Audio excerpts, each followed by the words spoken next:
अस्सलाम वालेकुम जी, कैसे हैं आप? सब ठीक हैं? उम्मीद करता हूँ सब खैर आफियत से और मज़े में होंगे।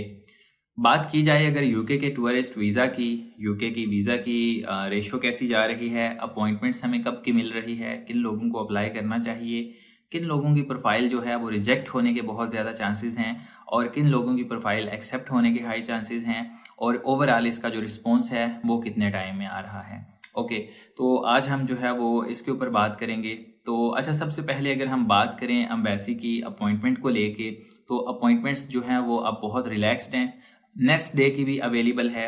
2 से 4 दिन के अंदर अंदर आपको अपॉइंटमेंट जो है वो मिल जाती है। अगर आप बिलफर्ज वीज़ा अप्लाई कर रहे हैं तो आप मैक्सिमम 1 वीक के अंदर अंदर आप अपनी अपॉइंटमेंट को रख सकते हैं माइंड में कि हमें जो है वो 1 वीक के अंदर अपॉइंटमेंट जो है वो मिल जाएगी। अभी आजकल के अकॉर्डिंग जो इस मंथ की मैं बात कर रहा हूँ, ठीक है। बिल्कुल इसमें 100% एक्यूरेसी है, कोई झूठ नहीं है, कोई फ्रॉड नहीं है, कोई वो इधर उधर से सुनी सुनाई बातें नहीं है। प्रॉपर एक्सपीरियंस के अकॉर्डिंग और जो फैक्ट है उसके अकॉर्डिंग बात हो रही है। अच्छा, आपको तकरीबन 2 से 4 दिन के बाद की अपॉइंटमेंट जो है वो मिल जाएगी। उसके बाद इसकी रेशो की बात की जाए कि किन लोगों को ज़्यादा वीज़ाज़ लगने के चांसेस हैं और किन के कम हैं। अच्छा, जो बंदा सिंगल है और उसकी इनकम इतनी अच्छी नहीं है तो उसके चांसेस बहुत कम हैं कि उसको वीज़ा ग्रांट किया जाए, अनलेस कि उसके स्ट्रॉन्ग होम टाइज ना हो या फिर उसके पास फाइनेंशियल जो हैं वो इतने स्ट्रॉन्ग हों कि उनको लगे कि यार ये बंदे की ट्रैवल हिस्ट्री भी है, फाइनेंशियली भी बहुत स्टेबल है और इसके जो टाइज हैं वो भी बहुत अच्छे हैं, तो उसको वीज़ा ग्रांट कर दिया जाए। अच्छा, इसके बाद इनकी जो ये इतनी जल्दी जो एक रैंडम बैंक स्टेटमेंट है उसको इतना एक्सेप्ट नहीं करते। अगर 100 में से 10 एप्लीकेशन उस प्रोसेस के ऊपर अप्रूव हो भी जाती हैं तो उसको हम अच्छा कंसिडर नहीं करेंगे, क्योंकि एक तो वो उनका लक है और अगर 100 में से कोई 1-2 लग भी जाए तो वो आप उस पैटर्न को फॉलो नहीं कर सकते कि यार उस बंदे का इस पैटर्न पे लगा था तो मैं भी वही करूँ।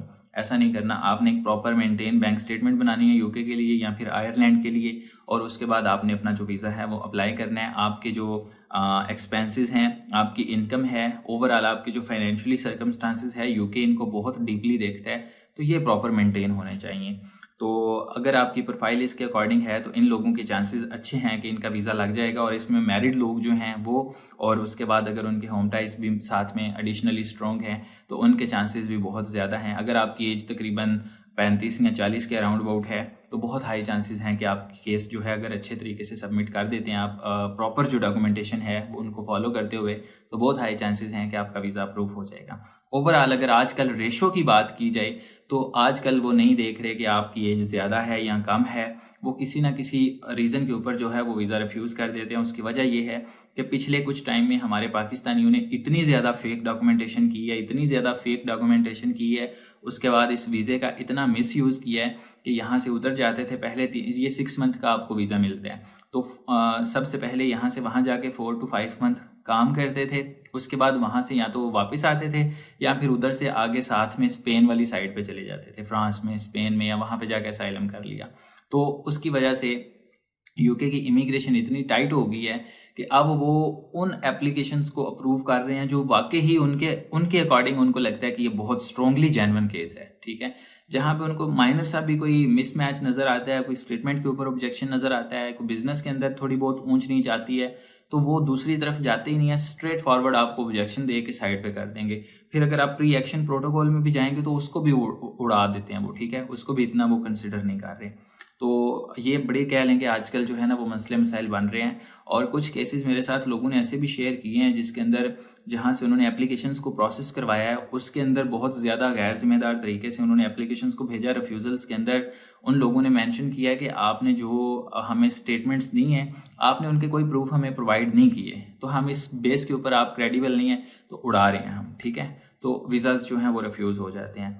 बाकी आपकी जो प्रोफाइल है ओवरऑल प्रॉपर स्टेबल और स्ट्रॉन्ग होनी चाहिए, फिर अल्लाह तवक्कल आप जो है वो इसका प्रोसेस कर सकते हैं प्रॉपर डॉक्यूमेंटेशन के साथ, क्योंकि ये वो वाहिद ऐसा वीज़ा कह सकते हैं इसको कि जो आपके फाइनेंशियली सर्कमस्टांसिस और आपके होम टाइज और उसके बाद आपकी जो डॉक्यूमेंटेशन है उसके ऊपर डिपेंड करता है कि वो कितने अच्छे से आप उनको रिप्रेजेंट कर रहे हैं, बता रहे हैं कि मैक्सिमम आपके पास जितने भी प्रूफ हैं वो लगा दें।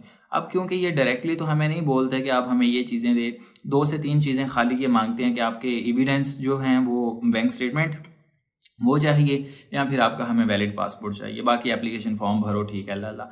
लेकिन उसके ऊपर भी ये सेटिस्फाइड नहीं होते। अब आपको एडिशनली जो है वो अपनी साइड से जो है वो डॉक्यूमेंटेशन प्रोवाइड करनी पड़ती है, ताकि आप उनको इस चीज़ का प्रूफ दे सको कि आपके होम टाइज अच्छे हैं, आपके पास वापस आने के बहुत सारे रीजंस हैं, तो आप वापस आएंगे। क्योंकि उनको सबसे पहले जो मेन ऑब्जेक्शन लगाने का रीज़न होता है वो यही होता है कि ये बंदा गया तो वापस नहीं आएगा। तो आपने इस चीज़ के ऊपर उनको कन्विंस करना है। अच्छा, मैंने आपको वीज़ा रेशो भी बता दी, कौन लोग एलिजिबल हैं कौन नहीं। उसके बाद अपॉइंटमेंट जो है वो कब की मिल रही है, ओवरऑल वीज़ा रेशो कैसी है। अच्छा, अब अगर मैं उन लोगों की बात करूं कि जो बिजनेस करते हैं और जॉब करते हैं, देखें आपने अपनी जो बैंक स्टेटमेंट है वो इस पैटर्न के अकॉर्डिंग बनानी है, या जो अगर आप चला रहे हैं उसमें आपके जो मंथली स्पेंडिंग है वो होनी चाहिए, प्लस आपके साथ में सेविंग्स भी हों।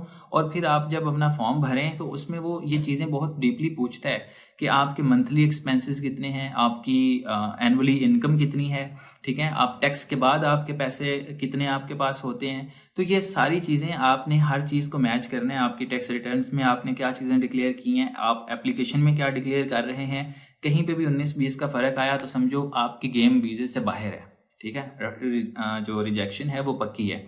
तो एप्लीकेशन जो है वो अप्लाई करने से पहले, फिल करने से पहले आपने अपने प्रॉपर डॉक्यूमेंटेशन को देखना है, फिर उसके बाद आपने ये वीज़ा अप्लाई करना है। इसको बहुत हल्का लाइट नहीं लेना कि यार ये तो मेरे दाएं हाथ का खेल है, वीज़ा आ जाएगा।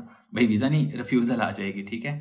तो आपने अपने डॉक्यूमेंट्स पे ध्यान देना है। और ओवरऑल ये आज की लेटेस्ट अपडेट थी यूके के हवाले से। अगर आपकी कोई क्यूरी हो, आप अपनी प्रोफाइल मेरे साथ शेयर करना चाहें तो कर सकते हैं। नीचे व्हाट्सएप का नंबर गिवन है। आप दुनिया में किसी भी जगह पे भी बैठे हैं, पाकिस्तान में कहीं से भी हैं, आप मेरे साथ व्हाट्सएप पे कांटेक्ट कर सकते हैं। और अगर आपने वीज़ा अपना मेरे थ्रू प्रोसेस करवाना हो तो मोस्ट वेलकम, नंबर गिवन है, ईमेल गिवन है, आप मुझसे कांटेक्ट कर सकते हैं। और इंशाल्लाह हम आपके केस को स्टडी करने के बाद अगर वो एलिजिबल हुआ तो हम इसको प्रोसेस करेंगे। चलता हूँ, दुआओं में याद रखिएगा। मिलते हैं किसी अगली वीडियो में। Till then take care, bye bye, अल्लाह हाफिज़।